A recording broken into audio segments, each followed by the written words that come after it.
네, 드루킹의 댓글 여론조작 사건은 이번 정권이 들어서기 전인 2017년 봄부터 무려 4년여 만에 이 김경수 지사의 유죄 확정으로 결론 났습니다. 이 법조팀 김지영 기자와 이야기 나눠보겠습니다. 안녕하세요. 네, 꽤 오랜 기간 재판을 했습니다. 먼저 간략히 타임라인을 좀 짚어주시죠.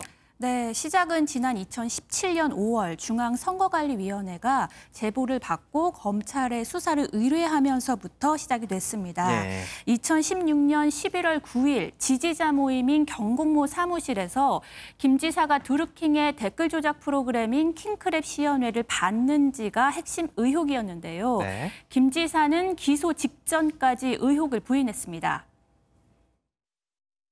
매크로 관련 불법 행위와 관련되어 있다는 것은 저도 이번에 보도를 통해 처음으로 접했습니다.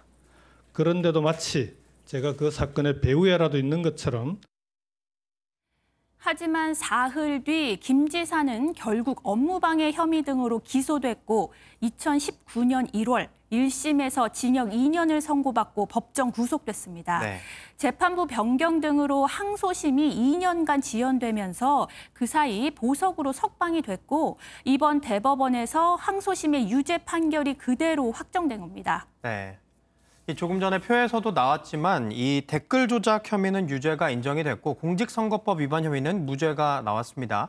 이 유죄 확정 판결의 핵심은 어떤 내용인가요? 이미 대법원에서 댓글 조작 혐의로 징역 3년이 확정된 드루킹 김 씨와 공모 여부가 관건이었는데요. 예.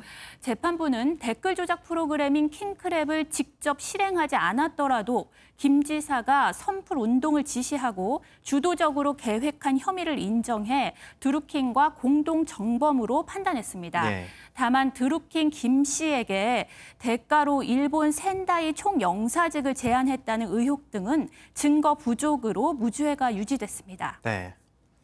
이번 판결을 내린 이 대법관의 성향은 어떻게 되나요?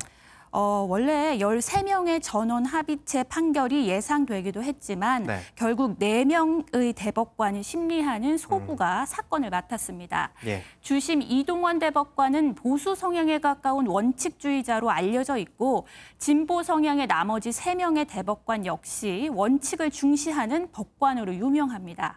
주심의 의견이 강하게 반영되기는 하지만 그렇다고 꼭 개별 정치 성향에 따른 판결로는 볼 수 없을 것 같습니다. 네. 그러면 김 지사는 바로 형 집행이 된 건가요? 대법원에서 유죄 확정 판결을 내리더라도 바로 구속이 집행되진 않아요. 네. 대법 판결 후 대검은 김 지사 주거지 관할인 창원지검에 형 집행을 촉탁했고 이르면 오늘 오후쯤 창원구치소에 수감될 확률이 높습니다. 네. 김 지사는 이미 복역한 77일을 뺀 1년 9개월 정도를 더 복역해야 합니다. 네. 김 지사가 법원이 아닌 다른 곳에서 선고 소식을 들었다고 하는데 어디서 들었나요? 원래 김 지사는 출근하지 않기로 했었어요. 하지만 경남 지역 코로나 상황이 악화돼 원래 예정된 반차를 취소하고 출근을 해서 집무실에서 선고 소식을 들었습니다. 예. 선고 직전엔 김두관 의원이 무죄를 응원한다며 김 지사를 찾기도 했습니다. 네.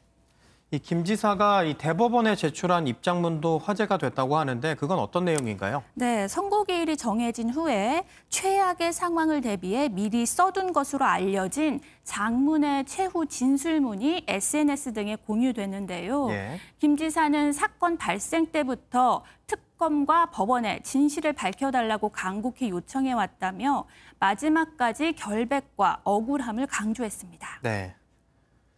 경남 도지사 자리가 또다시 공백이 됐습니다. 그러면 이 도지사 자리는 다시 뽑는 건가요?